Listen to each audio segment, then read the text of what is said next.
आप कुछ बदलाव देखना चाहते हैं, आप कुछ बदलना चाहते हैं, आपको कुछ पसंद नहीं है, आपको कुछ फर्क चाहिए, आप जीवन में कुछ बदलाव चाहते हैं, आप जीवन की असफलता को बदलना चाहते हैं, चाहे वो विवाह हो, चाहे व्यापार हो, चाहे जो भी हो, आपके जीवन में किसी भी क्षेत्र और दृष्टिकोण में आप बदलाव देखना चाहते हैं, आपके जीवन में काम देखना चाहते हैं, इसी तरह ये बदलाव काम करता है। ये वचन जो आत्मा में जाता है, वही वचन जिसने संसार को आकार दिया, वो अब आपकी आत्मा में जाएगा, आपके लिए एक और संसार को आकार देगा। Crucified, lay behind the stone, you live to die, rejected and alone, like a rose, trampled on the ground. You took the fall, and you taught me about us and crucified,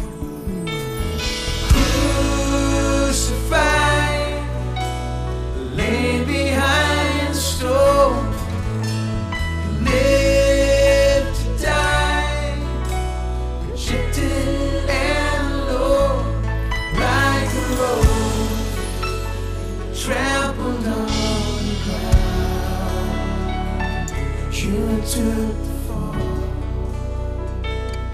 and you taught me about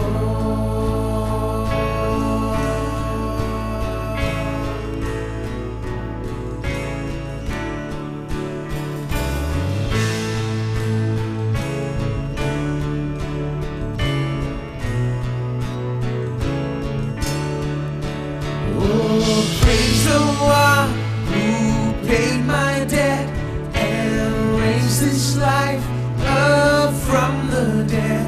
Oh, praise the one who paid my debt and raised this life up from the dead. Oh, praise the one who paid my debt and raised this life up from the dead. Oh, praise the one who paid my debt and raised his life up from the dead. Everybody, oh, praise the one who paid my debt and raised his life up from the dead. Oh, praise the one who paid my debt and raised his life up from the dead. Jesus, oh Jesus,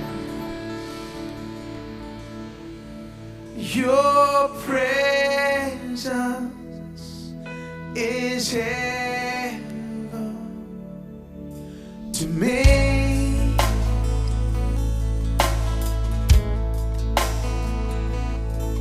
Your presence is heaven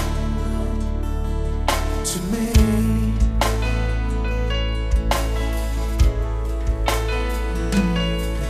Your presence is heaven to me.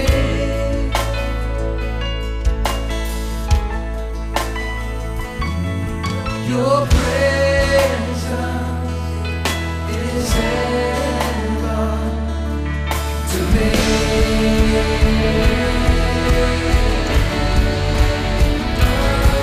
To me.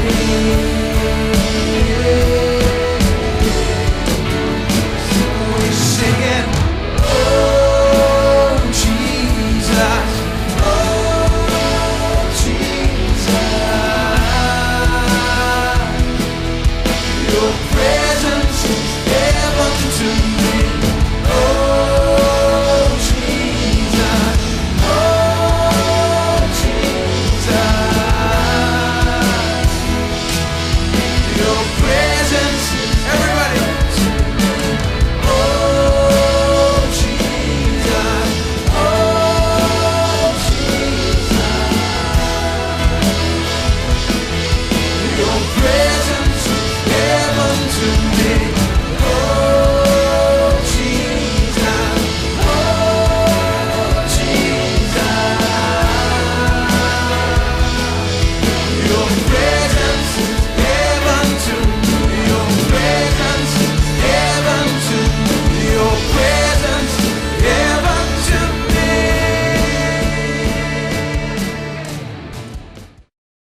पहला यूहन्ना अध्याय 5 वचन 4।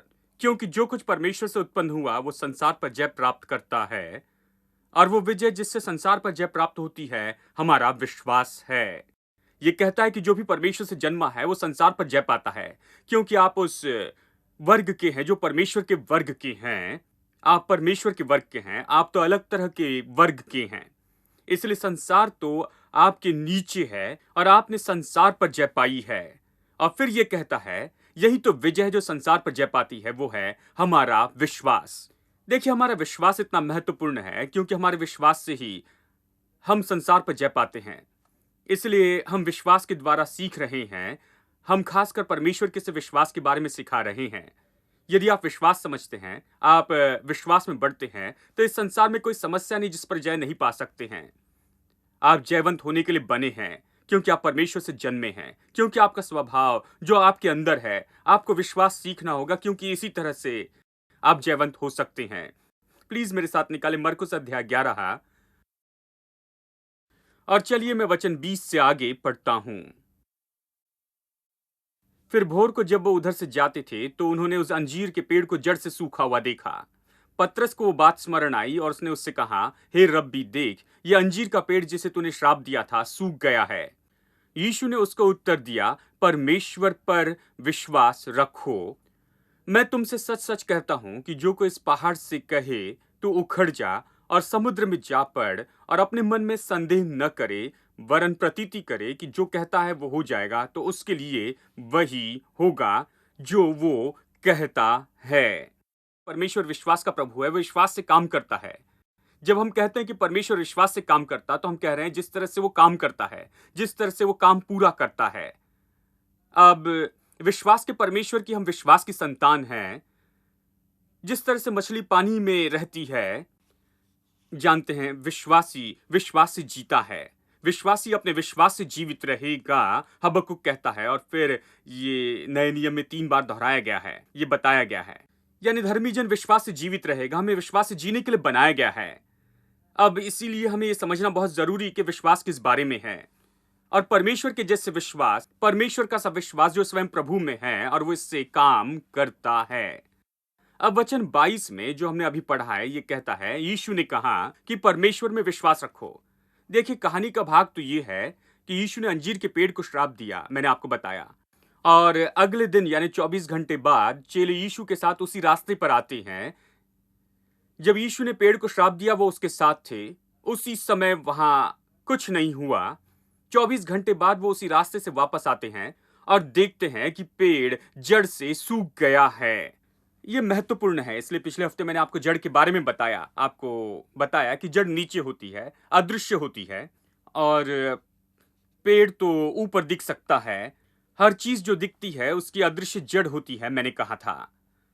और जब यीशु ने पेड़ से कहा, उसे श्राप दिया और कहा, अब से कोई मनुष्य तेरा फल नहीं खाएगा, तो देखिए, वचन ने केवल पेड़ को ही नहीं छुआ, केवल पत्ते, उसने पेड़ के पत्ते और डालियों को ही नहीं छुआ, लेकिन वो सीधा जड़ तक चला गया और जड़ से ही वो सूख गया। ये प्रभु वचन का स्वभाव है। यानी हम परमेश्वर के विश्वास के सिद्धांत के बारे में चर्चा कर रहे हैं। परमेश्वर का सब विश्वास समझाता है कि सारी स्वाभाविक चीजें आत्मिक चीजों के वश में होती है, क्योंकि स्वाभाविक संसार आत्मिक के बाद में आया। आत्मिक संसार महान है क्योंकि वो अनंत काल का है, और स्वाभाविक संसार कुछ समय का है, बाइबल कहती है। हमने इसके बारे में वचन और बाइबल की शिक्षा का अध्ययन किया है। इसलिए हम जानते हैं कि स्वाभाविक संसार और जो भी स्वाभाविक संसार में है वो तो आत्मिक चीजों के वश में है। और परमेश्वर का वचन और परमेश्वर, ये सब आत्मिक संसार के हैं। यहां तक कि हमारा एक भाग आत्मिक संसार का है। हमारे पास आत्मा है, हम आत्मा हैं और हम शरीर में रहते हैं। हमारा शरीर स्वाभाविक संसार से आता है, लेकिन हमारी आत्मा परमेश्वर से आती है, इसलिए हम आत्मिक व्यक्ति हैं। हम आत्मिक संसार के हैं। हम स्वाभाविक शरीर में रहते हैं। ये स्वाभाविक शरीर है क्योंकि ये पृथ्वी की मिट्टी से बनाया गया है। देखिए, यानी हमारे 2 भाग हैं, और इसलिए देखिए, आत्मा जो शरीर में रहती है वो पूरी तरह से शरीर पर अधिकार और राज्य करती है। जैसे ही आत्मा इस शरीर को छोड़ जाती है, इस शरीर का कोई मूल्य नहीं रहता, ये खत्म होता है, तुरंत नाश करना पड़ता है। क्यों? क्योंकि यदि आत्मा इस शरीर को छोड़ जाए तो इस शरीर का कोई उपयोग नहीं है। ये शरीर चल नहीं सकता, सोच नहीं सकता, कुछ नहीं कर सकता। शरीर तो केवल नाश होने के लिए रह जाता है, क्योंकि आत्मा के बिना ये कुछ नहीं है।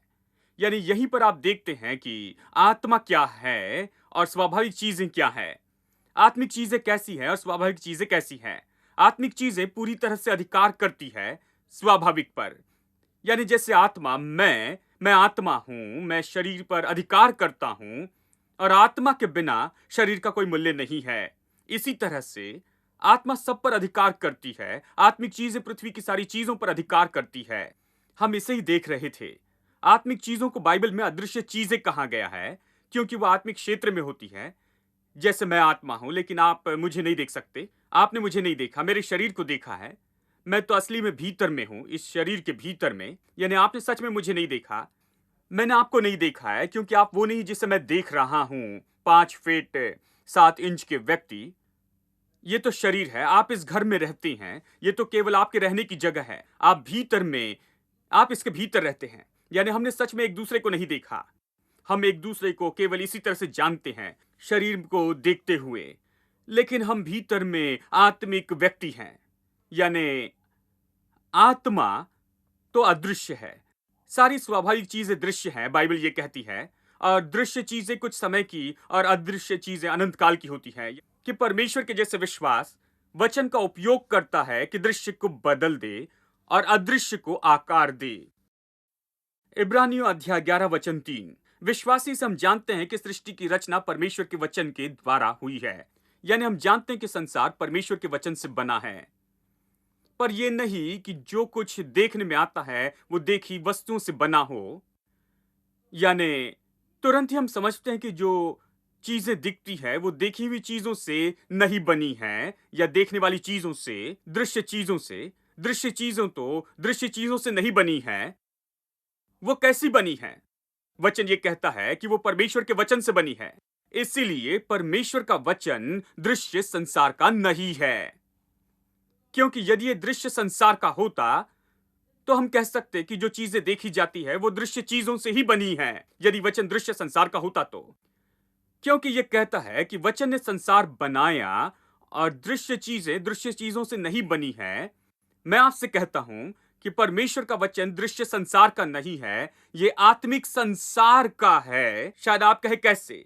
देखिए, परमेश्वर का वचन संसार के पहले से अस्तित्व में था। सच में वचन ने ही संसार को आकार दिया। ये तो पहले से ही था, इसलिए पहले अस्तित्व में था और इसलिए ये महान है। यानी वचन तो आत्मिक क्षेत्र का है, यह आत्मिक क्षेत्र से आता है और हम आत्मिक व्यक्ति हैं। वचन हम में आता है, आत्मा में हम वचन स्वीकार करते हैं और वहां आत्मिक व्यक्ति में यह बनता है। आत्मा के भौतिक संसार में एक आत्मिक सामर्थ जिसे विश्वास कहते हैं। हेलो, हम भोजन खाते हैं और हम इस शरीर को भोजन देते हैं। भोजन तो भूमि की मिट्टी से आता है, ठीक है? भूमि की मिट्टी से सब कुछ मिट्टी में बढ़ता है। और यदि आप मटन भी खाते हैं वो भी मिट्टी से आता है, क्योंकि वो इसे खाते हैं जो यहाँ है। देखिए, यानी ये भूमि की मिट्टी से आता है और आप इसे शरीर को इसका भोजन देते हैं और आप उससे शारीरिक बल पाते हैं, ठीक है? उसी तरह से वचन जो स्वर्ग का भोजन है वो नीचे आता है और हमारी आत्मा को भोजन देता है और हम में वो बढ़ता है, जिससे विश्वास कहते हैं। ये तो आत्मिक सामर्थ है, मसल पावर जैसे ही हम में आत्मिक सामर्थ है। वो बढ़ता है वचन से, स्वर्ग के आत्मिक भोजन से, प्रभु के वचन से। आमीन। यानी ये इसी तरह काम करता है। यानी परमेश्वर वचन का उपयोग करता है जिसके द्वारा वो हमारे जीवन में बदलाव लाता है। आप कुछ बदलाव देखना चाहते हैं, आप कुछ बदलना चाहते हैं, आपको कुछ पसंद नहीं है, आपको कुछ फर्क चाहिए, आप जीवन में कुछ बदलाव चाहते हैं, आप जीवन की असफलता को बदलना चाहते हैं, चाहे वो विवाह हो, चाहे व्यापार हो, चाहे जो भी हो, आपके जीवन में किसी भी क्षेत्र और दृष्टिकोण में आप बदलाव देखना चाहते हैं, आपके जीवन में काम देखना चाहते हैं। इसी तरह ये बदलाव काम करता है। ये वचन जो आत्मा में जाता है, वही वचन जिसने संसार को आकार दिया, वो अब आपकी आत्मा में जाएगा, आपके लिए एक और संसार को वो आकार देगा। वो संसार जो आप चाहते हैं, संसार जिसे आप नहीं चाहते वो जाएगा, लेकिन वो संसार जो आप चाहते हैं वो आएगा परमेश्वर के वचन के द्वारा। हम यही बताना चाहते हैं, हम बहुत से उदाहरण देना चाहते हैं और सच में लोगों ने इसे कैसे किया और लोगों ने कैसे इसका अनुभव किया है। तो चलिए, मैं चाहता हूं कि आप मेरे साथ निकालिए रोमियो अध्याय 4 और चलिए वचन 17 से पढ़ता हूं। जैसे लिखा है, मैंने तुझे बहुत सी जातियों का पिता ठहराया है, उस परमेश्वर के सामने जिस पर उसने विश्वास किया और जो मरे हुओं को जिलाता है और जो बातें हैं ही नहीं उनको ऐसे नाम लेकर बुलाता है जैसे मानो वो हैं। निराशा में भी आशा रखकर विश्वास किया, इसलिए वो उस वचन के अनुसार कि तेरा वंश ऐसा होगा, वो बहुत सी जातियों का पिता हो। वो जो 100 वर्ष का था, अपने मरे हुए से शरीर और सारा के गर्भ की मरी हुई सी दशा जानकर भी विश्वास में निर्बल न हुआ। सारा के गर्भ की मरी हुई सी दशा जानकर भी विश्वास में निर्बल न हुआ और न अविश्वासी होकर परमेश्वर की प्रतिज्ञा पर संदेह किया, पर विश्वास में दृढ़ होकर परमेश्वर की महिमा की और निश्चित जाना कि जिस बात की उसने प्रतिज्ञा की है वो उसे पूरा करने में सामर्थी है। इस कारण ये उसके लिए धार्मिकता गिना गया। और ये वचन विश्वास उसके लिए धार्मिकता गिना गया, न केवल उसी के लिए लिखा गया वरन हमारे लिए भी, जिनके लिए विश्वास धार्मिकता गिना जाएगा। अर्थात हमारे लिए जो उस पर विश्वास करते, जिसने हमारे प्रभु यीशु को मरे हुओं में से जिलाया, वो हमारे अपराधों के लिए पकड़वाया गया और हमारे धर्मी ठहराने के लिए जिलाया भी गया। अब ये बहुत से वचन हैं, लेकिन चलिए इसे सरल रूप में बताऊं। ये बता रहा है कि कैसे अब्राहम और सारा को कोई संतान नहीं थी, बेटा नहीं था। बुढ़ापे में उन्हें कोई संतान नहीं थी। अब ये ऐसा है जो कोई पसंद नहीं करता है। उम्र बढ़ती जा रही है, बूढ़ा हो रहा है और संतान नहीं, किसी को पसंद नहीं, कोई संतान नहीं, सब संतान चाहते हैं। वो उस परिस्थिति को बदलना चाहता था और प्रभु ने उससे प्रतिज्ञा की थी। प्रभु ने उससे प्रतिज्ञा में कहा था कि तू बहुत सी जातियों का पिता होगा। देखिए, प्रभु हमें संतान देना चाहता है, क्योंकि परमेश्वर नहीं चाहता है कि हम इस संसार को गवाही दिए बिना छोड़ जाएं। यानी मैं लोगों से कहता हूं, जब वो आते हैं और प्रार्थना करने के लिए कहते हमारी कोई संतान नहीं, मैं कहता विश्वास कीजिए, आपसे ज्यादा प्रभु चाहता है कि संतान हो। आप संतान में दिलचस्पी लेते हैं, लेकिन आपसे बढ़कर प्रभु आपको संतान देना चाहता है। आप उद्देश्य को समझे और प्रभु की प्रतिज्ञा पर खड़े रहें और प्रभु की प्रतिज्ञाओं पर विश्वास कीजिए और आप इस पर सही तरह से विश्वास कीजिए। और बहुत से लोगों ने इसका अनुभव किया है अपने जीवन में। और जब भी भक्तिपूर्ण वंश बढ़ना चाहता है तो शैतान उसके बहाव को रोकना चाहता है। आप इसे बाइबल में देखेंगे, जानते हैं शैतान इसके विरुद्ध में होता है। तो वो अब्राहम और सारा को संतान होने से रोकता है और परमेश्वर कहता है नहीं नहीं नहीं, मैं तुम्हें बहुत सी जातियों का पिता बनाऊंगा। प्रभु ने ये वादा किया और अब्राहम ने क्या किया, उसने वो प्रतिज्ञा ली और उस प्रतिज्ञा में काम किया। देखिए, प्रभु की प्रतिज्ञाएं यहां हैं, लेकिन आप इन प्रतिज्ञाओं से क्या करते हैं? ये प्रतिज्ञा इसलिए पूरी नहीं होती है क्योंकि यहां पर ये लिखी गई हैं। यदि ये सच होता तो हम सबके जीवन में परमेश्वर की प्रतिज्ञाएं पहले से ही पूरी हो जाती थी। हमें सब प्रतिज्ञाओं को जानना चाहिए, हर प्रतिज्ञा में हमें चलना चाहिए उसमें सफलता के लिए, क्योंकि परमेश्वर की प्रतिज्ञा आपके जीवन में ऐसी अपने आप पूरी नहीं होती है, आपके योगदान के बिना, किसी तरह से आप कुछ किए बिना ही। देखिए, प्रभु हमारा बहुत आदर करता है। वो चाहता है कि हम जुड़ जाएं, वो चाहता है कि हम विश्वास करें। उसने हमें सोचने वाला व्यक्ति बनाया है, जो सोच सकता है, निश्चित होकर निर्णय ले सकता है और काम कर सकता। यानी इस संसार में कुछ नहीं होता आपके सोचने और निर्णय लिए बिना और विश्वास किए बिना और उसमें काम किए बिना। हालांकि प्रभु ने कहा है, वो कहता है तुम क्या कहते हो, मैंने ये कहा है, लेकिन कैसे तुम सहमत हो? क्या तुम इसे लोगे? क्या तुम इस पर विश्वास करोगे? देखिए, इसलिए बहुत से लोग सफल नहीं होते, क्योंकि हम में से बहुत से लोग प्रभु की बात नहीं सुनते और इसे नहीं लेते। ये है, लेकिन हम नहीं लेते, हम ये विश्वास नहीं करते और उस पर चलने का चुनाव नहीं करते, इसलिए इन चीजों का आनंद नहीं उठा पाते। हमारे मसीह जीवन का पूरा उद्देश्य है कि वो समझे जो प्रभु कहता है और विश्वास में चलना सीखे और उसने जो कहा उसमें जीते जाएं। यानी अब्राहम ने इसे लिया और इसके साथ उसने काम किया। उन दिनों में उसके लिए ऐसा चर्च नहीं था कि विश्वास के बारे में सीखे। उसके पास प्रचारक नहीं थे कि उसे प्रचार कर सके। सच में पूरे संसार में उस समय, जहां तक मैं जानता हूं बाइबल से, केवल एक ही मनुष्य था वो जो परमेश्वर को जानता था।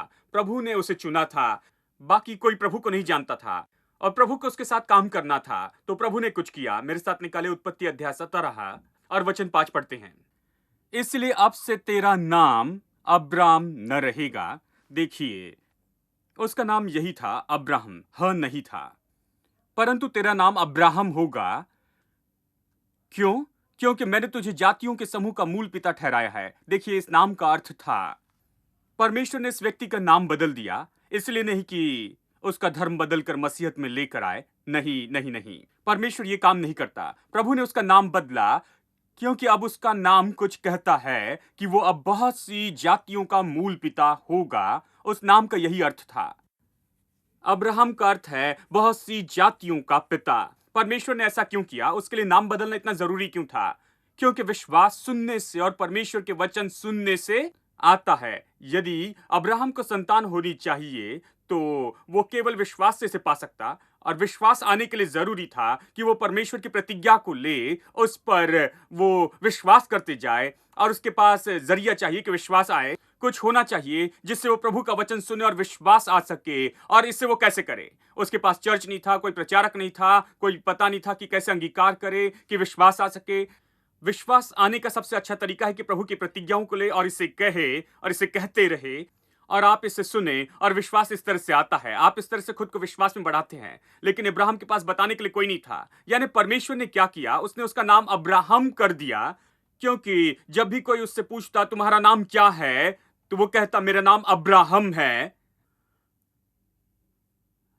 और इसका मतलब है बहुत सी जातियों का पिता। और हर समय जब भी कोई नाम पुकारता अब्राहम, उसने सुना बहुत सी जातियों का पिता। जब भी सारा अब्राहम को पुकारती, उसने सुना बहुत सी जातियों का पिता। देखिए, मैं सोचता हूं कि उसके पास आसपास के लोग सोचते थे कि वो बूढ़ा हो गया है। जानते हैं, लगभग 100 साल का था, और मैं समझ सकता हूं सब लोग उसे बूढ़ा देखते थे, बूढ़ा जैसे कहते थे, और इसलिए सबकी भाषा भी बदल गई। वो उसे अब्राहम पुकारने लगे, उसका नाम बदल गया।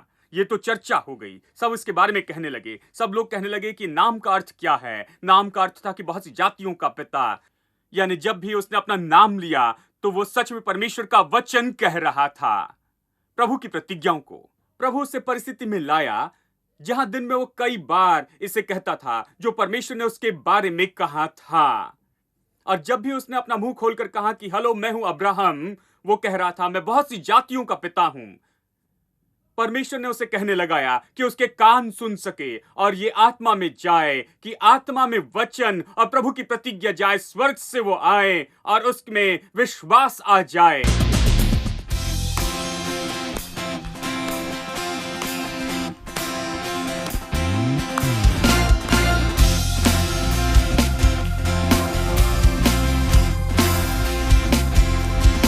Every day with you, Lord, sweeter than the day before. Every day with you, Lord, sweeter than the day before. Every morning I will worship, every evening I'll adore. Every day with you, sweeter, sweeter than the day before.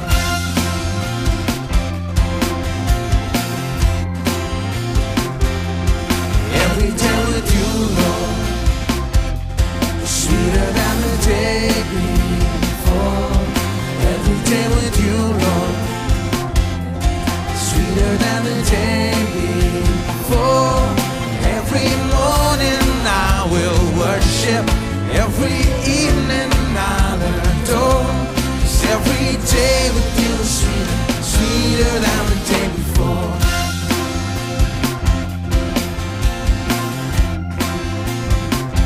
What a privilege to know you like I know you, to be loved like you love me. What an honor to worship, truly worship, from this heart that you have freed. From the rising of the sun to the setting of the same. Every day with you, Lord, sweeter than the day before. Every day with you, Lord, sweeter than the day before. Every morning I will worship, every evening I'll adore. 'Cause every day with you is sweeter, sweeter than the day before. What a wonder to live like. What a wonder to live like, really live like, overcoming anything. What a reason to live, to freely live, to every day, my everything. From the rising of the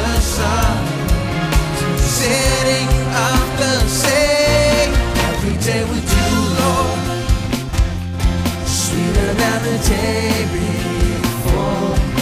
Every day with you, Lord, sweeter than the day before. 'Cause every morning I will worship, every evening I'll adore. 'Cause every day with you is sweeter, sweeter than the day before. Let's keep clapping our hands. We're gonna sing and you'll repeat after us. Right? Repeat after me.